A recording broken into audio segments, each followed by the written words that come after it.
wanted to take a moment to talk about our sponsor, Alt21, the foreign exchange and hedging platform that saves you time and money on cross-border transactions.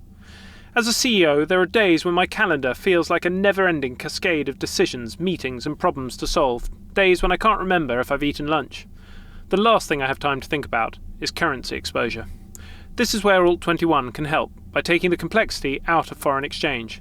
With their FX and hedging platform, you can lock in exchange rates and automate payments, and with their low fees, up to 90% less than competitors, you'll save money while freeing up your time for what really matters.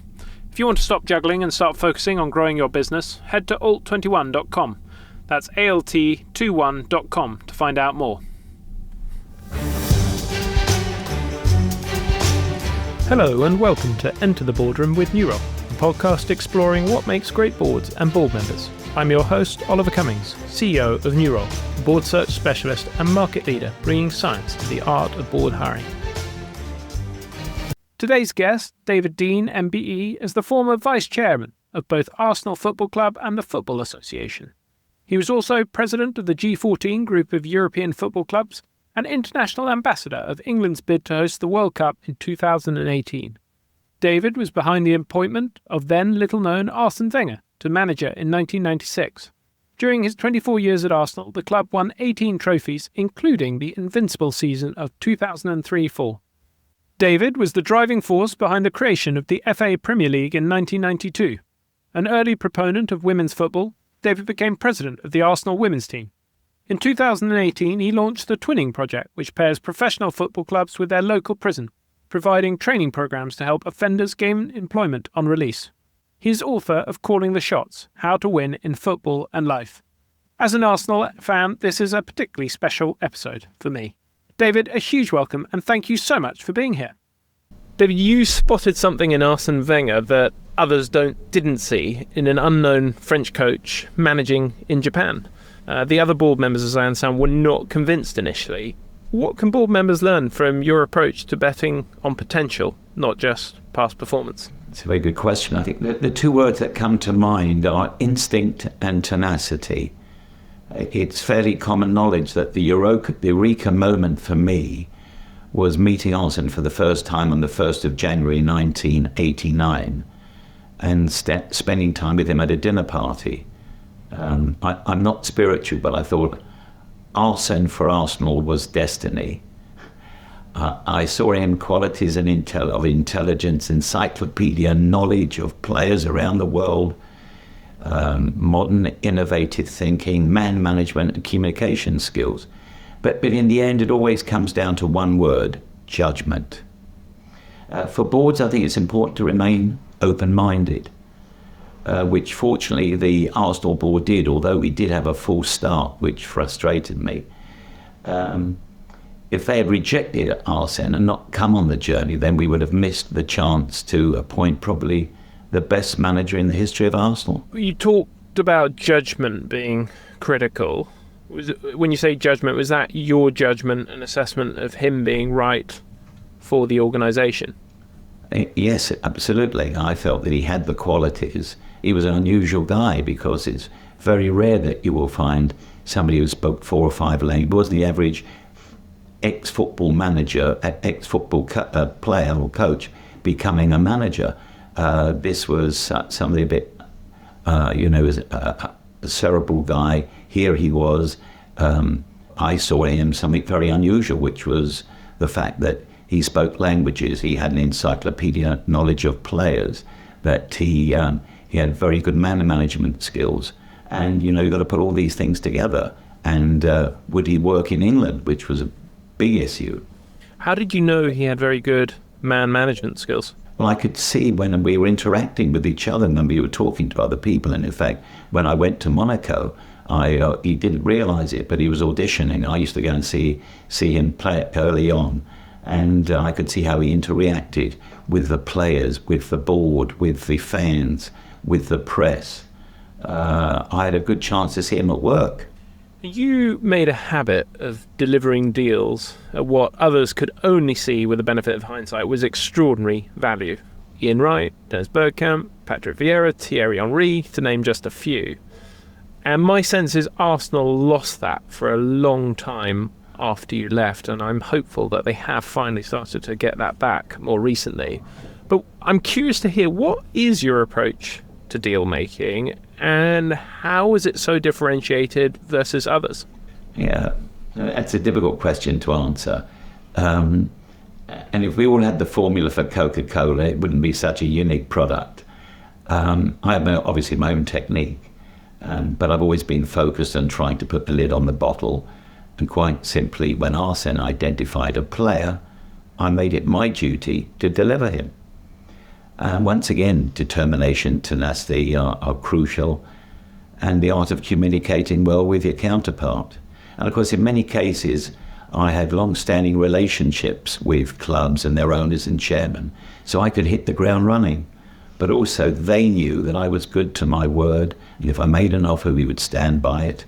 And that level of trust, mutual trust, is so important. Player transfers is a technique that everybody has their own, and certainly I had mine. And I can tell you dozens of examples where it was never easy doing it. I mean, you take the Campbell transfer, take Gilberto Silva, where the guy at the other end in Brazil wouldn't want to deal with me. I had to literally almost sleep on his doorstep for 3 days. To get him to communicate, to get him to engage. Tell me more about the Sol Campbell one, because that, for listeners who are not as big an Arsenal fan as I am, might not realise that Tottenham are Arsenal's arch enemy. Although fascinating in the book to hear how actually you got on so well at the board level with the Tottenham directors, because actually there's so much in common. But how on earth do you go about a transaction like that with someone who is in effect one of your great competitors? Yeah, I'd love to give you the simple answer to that, but there isn't one. Once again, it was tenacity more than anything else, and particularly in Sol's case, who's very deep, not easy, doesn't take on friends very easily. You've got to understand the man, and we spent hours and hours talking to him, and he was very secretive, and in fact he was very protective because he realised moving from Spurs to Arsenal was going to be difficult publicly, and that he'd get heavily criticised for it. And we had to play the game by his rules. And he insisted on meeting, I mean, it's in the book, of course, that he insisted on meeting after midnight, once or twice a week, and it would be at my garden in Totteridge and walking around the garden where he wouldn't get busted by the paparazzi. That was a special occasion. It was really very unusual, and it took time. It took several months to get him to agree, because every major club wanted his services because he was a free transfer. The other transaction you talked about in the book that interested me was the Ian Wright purchase. Can you tell me a little bit more about the mindset that you took in that case? Because it sounded like you extracted the price from the sort of the selling club, and then sort of just said, yep, done. And it made it sound so easy, which I can't imagine it was. No, it certainly wasn't easy. But also you've got to always understand the thinking of the party on the other side of the table. How they're going to react? What buttons do you have to press? And I knew I was dealing, in their case, sadly he's passed on now, with Ron Nodes, who was the chairman of Crystal Palace at the time. And I'd sat on boards with Ron on the old Football League before the Premier League was formed. And I knew that he was a tough nut, and he would drive a very, very hard bargain. And I knew he didn't want to release Ian Wright. And that's when I threw in Mark Bright as a mate weight sort of thing. I rang him up and I said, look, we're interested in a striker. I'd like to think about Mark Bright or Ian Wright. He goes, no, I can't sell either of them. I said, well, give me a price. He said, no, I can't give you a price. I can't. I said, well, you must have a figure. And after a lot of cajoling, he said, well, would it be less than 2.5 million? So I said, okay, Ron, I'm offering you 2.5 million for Ian Wright, and I know you're a man of your word. And then there was a pause, and he said, done. And that was it. But, I could have started haggling, and if I start haggling, I'd have probably lost the player. So you've got to judge it. Others, you can haggle. In this case, I didn't want to because we wanted the player, and we didn't think the 2.5 million was excessive. It's once again, it's a judgment, it's a feel on these things. It's something that's instinctive. I don't think you can learn about it, that you read books about it. You've just got to take it as it's in the bones. I love that. And you obviously, I think your first business you talked about, you came from a sort of trading background, so you had honed that expertise over time. It's interesting in that example, you got them to come up with the price first rather than putting one forward yourself. And I guess the risk of that is he could have said, well, I wouldn't take less than $1 billion. But he clearly put something that was realistic. How are you thinking about that in those situations? Whether to go first or to get them to put the price up? Well, I think it comes with experience how you negotiate transfers, and it's something that you've got to just have a feel of the occasion and the party on the other side, who's at the other side of the table, and everybody's different. He said to you initially, we don't want to sell. Was your sense in that situation actually they always were open to selling if the price were right, or did it surprise you that he did actually come up with a price? Well, I had to stick with it. I was on a mission. We wanted the player, so I just had to sort of make sure that we got him somehow, and to cajole him into agreeing that he would sell to us.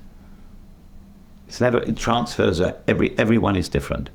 Yeah, it sounds a lot like acquisitions more broadly for boards. I think they are always unique in their dynamics.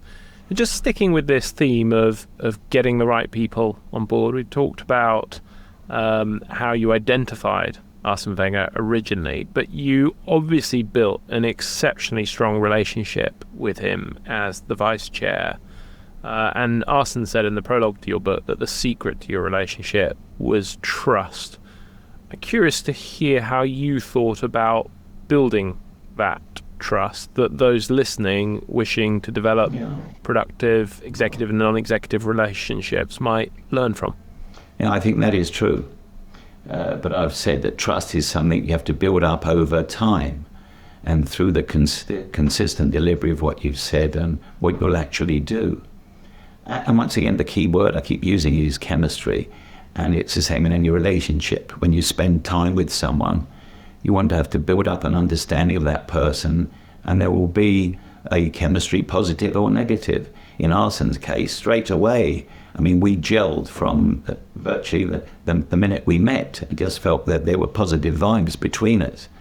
And there will always be interactions which solidify a relationship. And in my case, I think with Arsene, I believe it was mutual respect, and we enjoyed each other's company.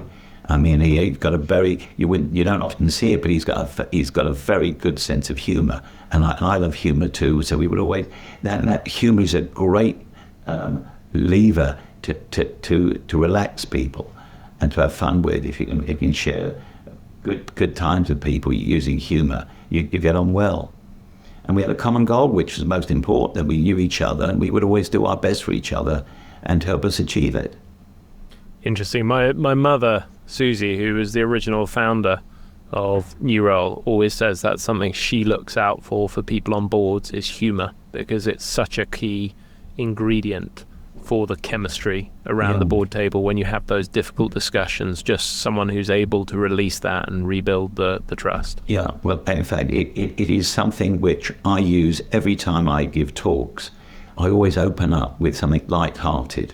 It helps relax the audience, and indeed it relaxes me if they're on side, and in all my talks I always throw in a couple of gags or something, right? Because people enjoy that, and it wins them over. And you've got a track record of seeing strategic opportunities long before others. The Premier League, women's football, VAR, changes to the substitutions, and the need for external investment at Arsenal. Dan Gardner talked about the frameworks used by super forecasters to see into the future. I'm would love to hear you talk us through 3 examples where you've been able to see what others could not, that might be instructive for our listeners. Well, of course, it's very kind of you to say that, very flattering, and you get a job as my PR man, Ollie. I'm very proud of my involvement, and particularly in the creation of the Premier League. And even now, I meet annually with the 2 remaining founder members, Martin Edwards of Manchester United, Irving Scholar of Tottenham. And we meet once a year, normally in a restaurant in Manchester, and we reminisce on how we achieved it. And it was quite revolutionary to think what we did then in 1992. And it is very flattering to be known as a visionary, but in truth, you have to develop the right state of mind. And even now, I wake up every morning thinking, how can the game be improved and what can I do to improve it? And that's what board members need to keep doing and not rest on their laurels. And certainly the Premier League was a huge challenge because the game was relying on its tradition. And in the 1980s, it was in sharp decline with attendances dropping like a stone. But nobody would admit it. Board members must always explore all scenarios and anticipate that the current state is unlikely to exist in the future. You always want to try and keep ahead of the game. One of the things that we use as part of our product innovation is the Google Sprint methodology. And one of the processes in that is to look at what others are doing in completely different areas from you. Because sometimes when you juxtapose those different areas against what you're doing, it creates new original ideas. And reading the book, what was interesting to me was that you reference what was happening in the US in sports, and I got the sense that was playing into your vision. Were there other things like that enabled you to see the opportunity for the Premier League that wasn't so clear to others?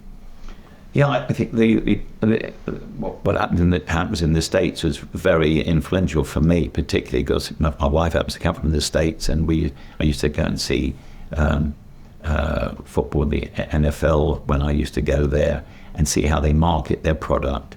And they were light years ahead of us. And, we were in the dark ages, and I thought it needed a wake-up call. And that's when I sort of decided, when we were forming the Premier League, things like their names on shirts. I remember going to my first meeting on that and holding up a shirt with number 11 with Giggs on it, and a number 6 with Adams, and a number 9 with Shearer. And somebody said, you can't have that. We haven't got enough laundry room. But that was the thinking at the time. And so to get names on shirts, to get, we only had 1 substitute, to get 2 substitutes, but somebody said you can't have that. It's an extra bonus, it's an extra seat, it's an extra meal, it's an extra room at a hotel. That was the thinking in those days. So somebody had to, push and drive it forward. You talk about women's football. Well, I'm very proud of how the women's game's developed, and I believe it's still in its infancy, by the way, Ollie. I think whenever you mention women's football, when I think about it, the quote that I always use is whenever asked, what do I think about women's football? I say, well, the train has left the station and it's gathering speed, and it is moving on, and we've got to jump on that train, and it's got a long way to go before it gets to its destination. Many board members quietly worry whether they're contributing enough. Nurole Plus gives you expert, tailored support to build confidence, refining your value proposition, helping you build a position on key board issues, and connecting you to more rewarding opportunities. Visit plus.nurole.com to learn more.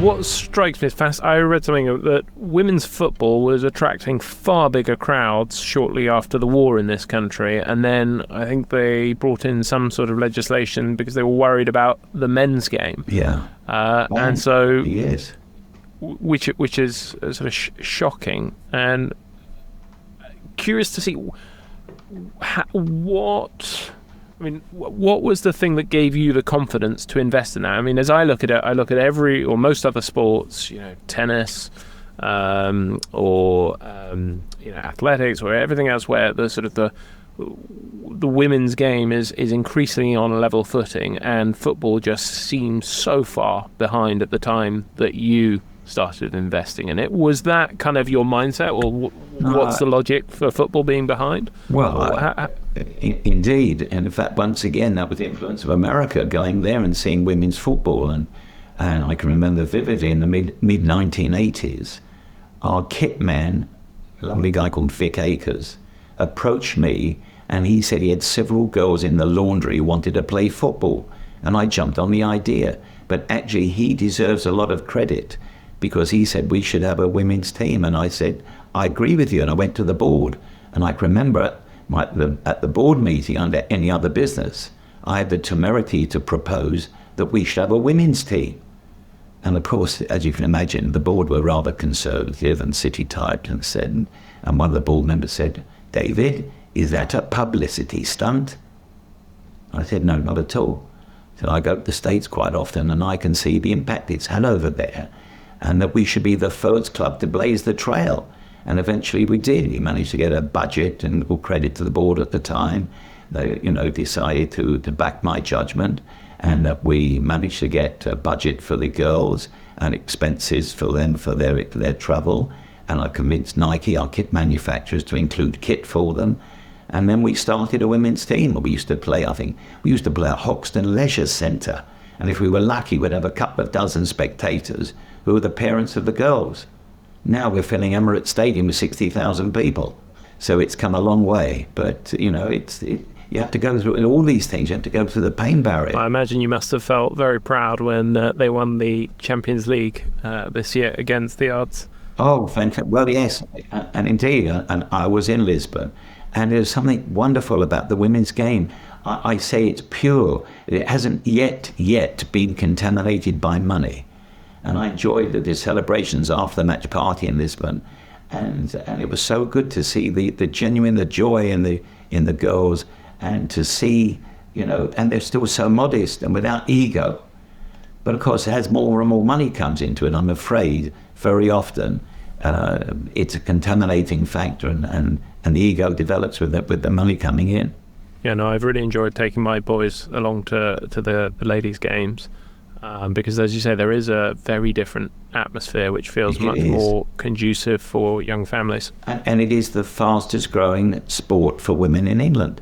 I think it offers an interesting example for board members to think about, or where they have fixed assets in the business, that suddenly you're able to sort of sweat those assets much harder. There was a finite number of games you could get through, just men's games only, and so that seems in hindsight such an obvious thing to do. I've often had the similar thoughts around schools and offices, which are fixed assets that people are only using a small percentage of the time that they could be using them. Of course, you've got to maximise your assets the best you can, but we're in the sporting business, and it's very competitive, and your goal always has to be to win the game. Is a trophy at the end of it, not just necessarily sweating the assets.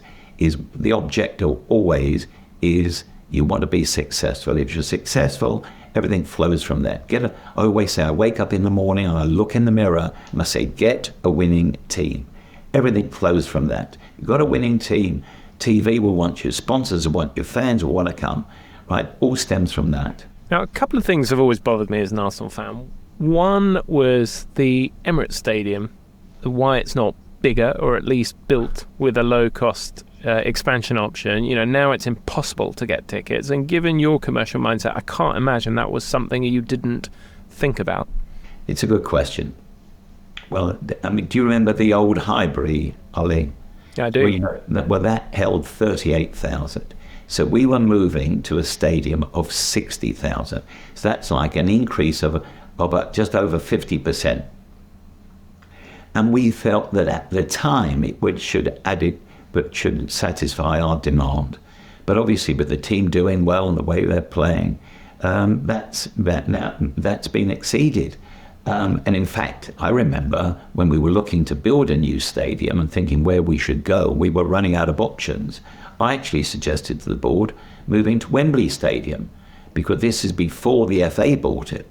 Bearing in mind, it was owned by a public company called Wembley Stadium Limited, which comprised of Wembley Stadium itself, the Wembley Arena, York House, which was an office block, and upstate New York was a greyhound track. And my idea was to buy the whole of Wembley Stadium Limited and then do an asset strip, sell off the arena, sell off York House, sell off the racetrack, and just keep Wembley Stadium and the car parking around it.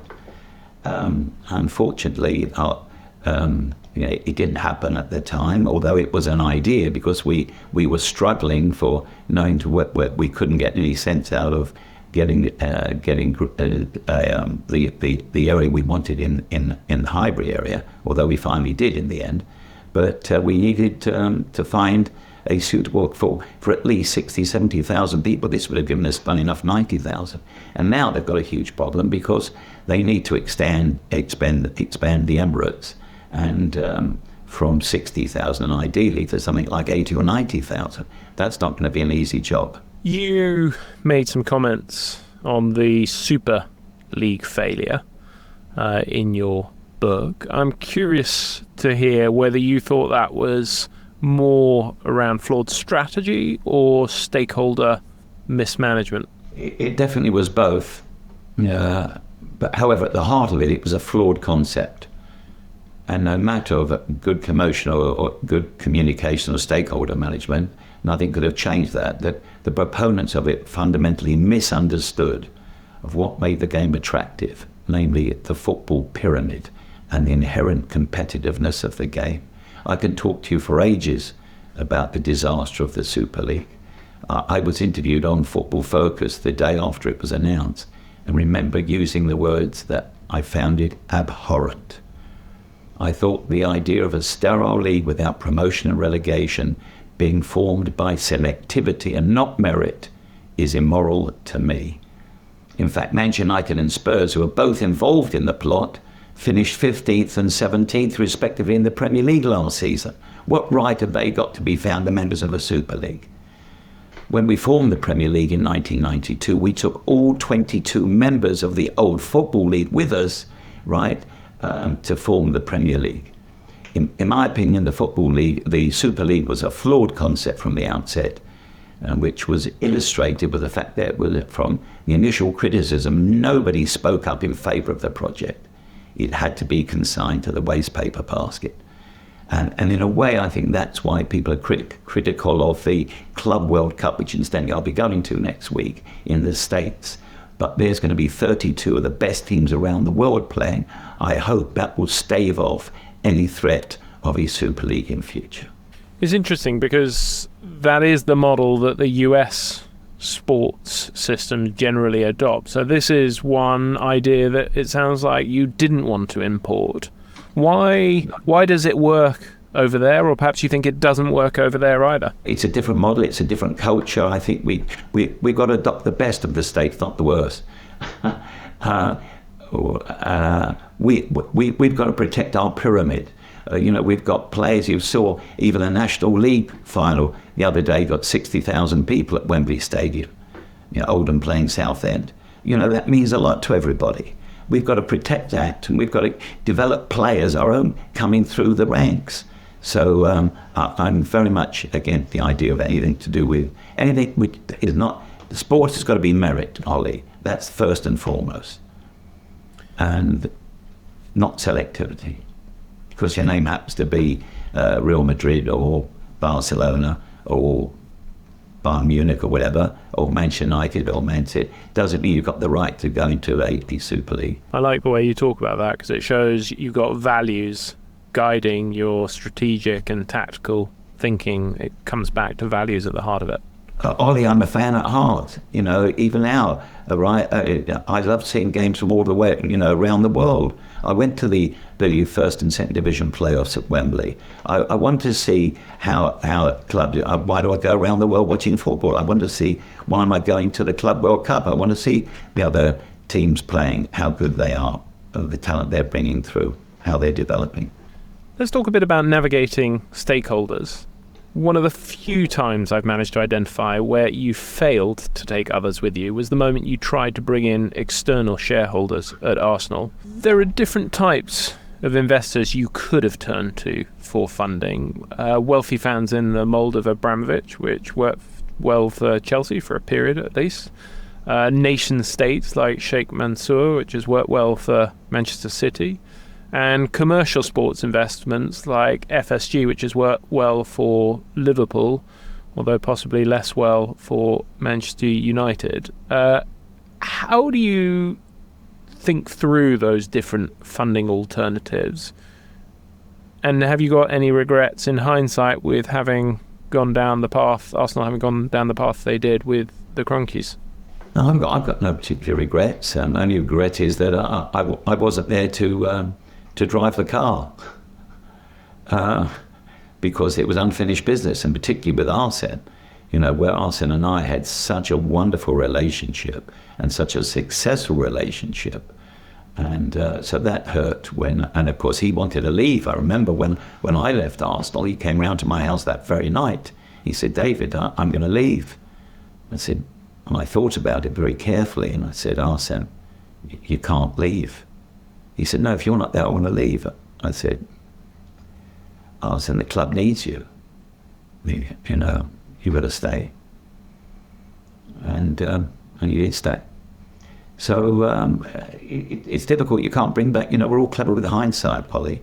You've always got to just drive it forward. You've got to think of where is the future going? How can you drive it? How can you bring the others on board with you?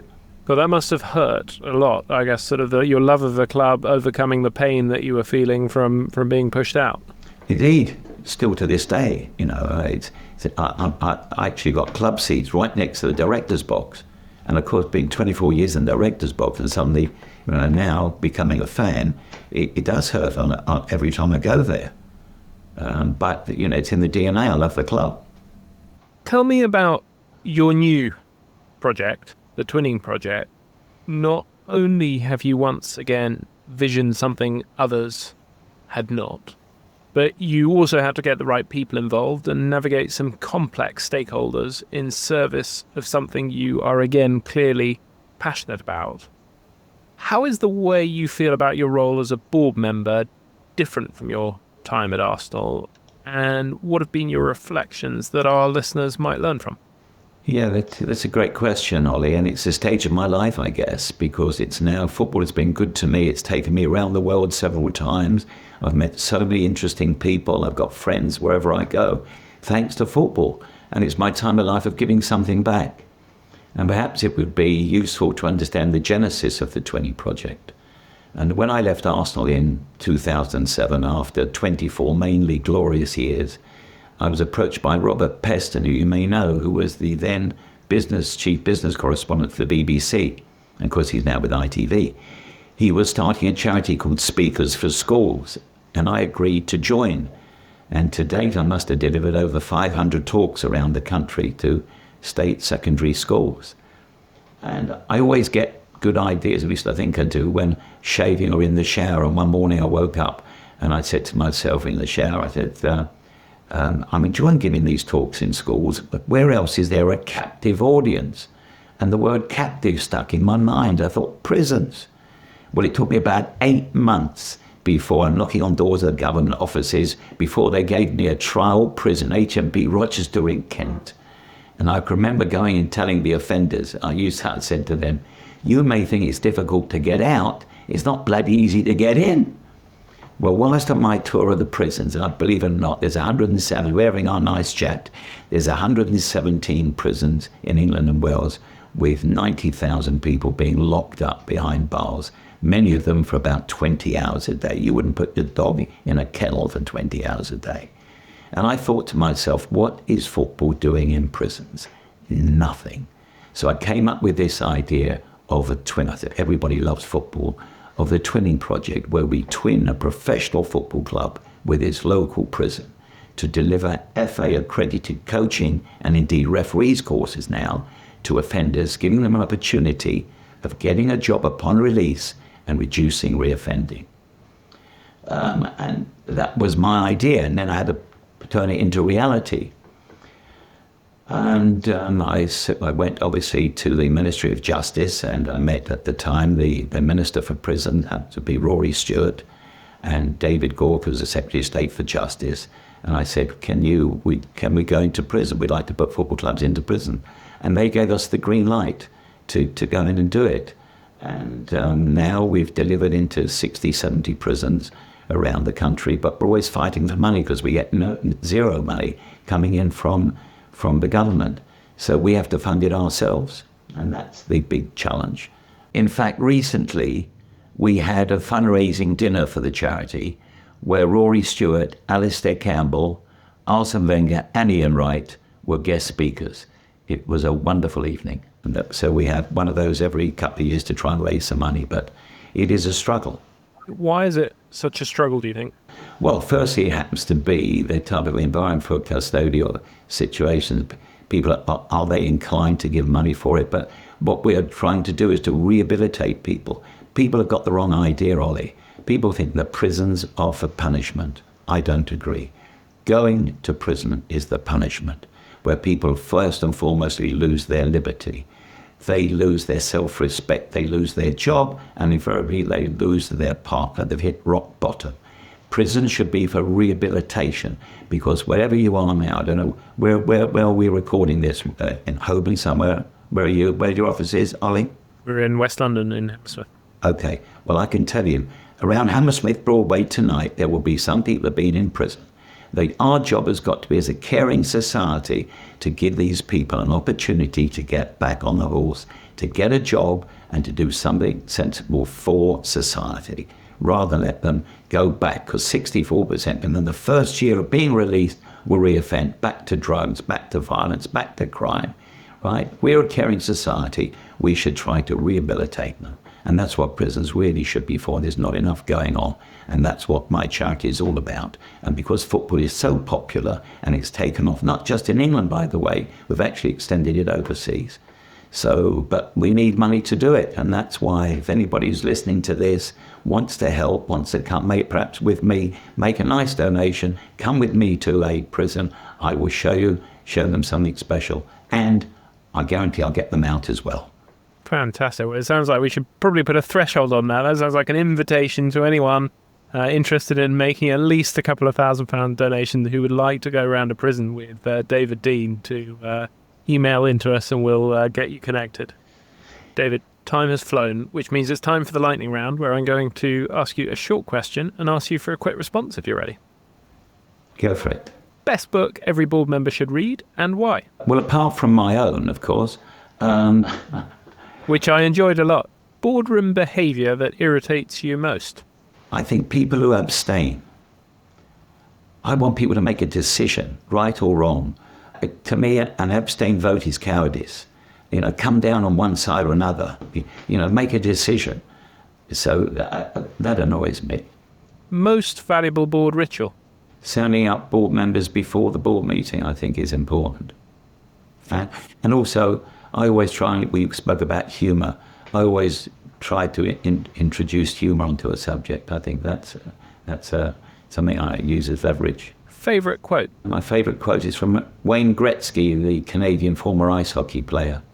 You always miss 100% of the shots you don't take. Most significant professional insight? I love when I was talking to Arsene Wenger, we were talking about paying a lot of money for a player, for a transfer. I said, how good is he? Well, he said, David, the only thing I can be certain about is when we spend a lot of money on a transfer, is that there'll be a high salary to go with it. Worst professional advice you've ever received? Well, funny enough, when I bought into Arsenal, the chairman at the time, it was common knowledge, he said it was dead money. When was the last time you got a significant judgment call wrong in the boardroom? And what did you learn? Well, in 1994, when we were looking for a replacement for George Graham, I actually proposed Arsene Wenger, and I mentioned this before, and the board felt it was too much of a risk. And we went for Bruce Rioch, which proved to be a mistake. Luckily, we managed to recover and brought Arsene in 2 years later. But that was a mistake by the board, collectively. How are you better today as a board member than when you started? I'd like to think I've probably matured a bit, and I'm probably more collegiate now than when I started. I was probably a bit gung-ho when I started. So I always like to get other people's views and try and listen to them, and not always think that I'm right, because I think as a chairman you've got a duty to make sure that you listen, you're a good listener. And finally, 3 things our listeners should take away from this episode if they take nothing else. Well, number 1, give all members an opportunity to voice their opinions. And 2, remember the old football motto: fail to prepare, prepare to fail. Prepare well for the board meeting. Look at the papers well in advance. Make sure you understand the situation and weigh up in your mind what could happen, how you see the meeting going. So that's a great saying: fail to prepare, prepare to fail. And then, of course, I think third one is my own personal motto, which I live by every day of the week. My motto, again, I go around schools and prisons, and I use this to my audience. I say it's the motto of the turtle: you don't get anywhere unless you stick your neck out. David, thank you so much for taking the time to share your wisdom and experience.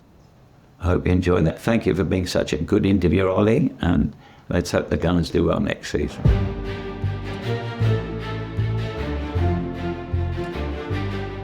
If you want to feel fully equipped for board conversations, with expert guidance supporting you, Nurole Plus can help. As a listener, you get 10% off. Head to plus.nurole.com and use code ENTER at checkout.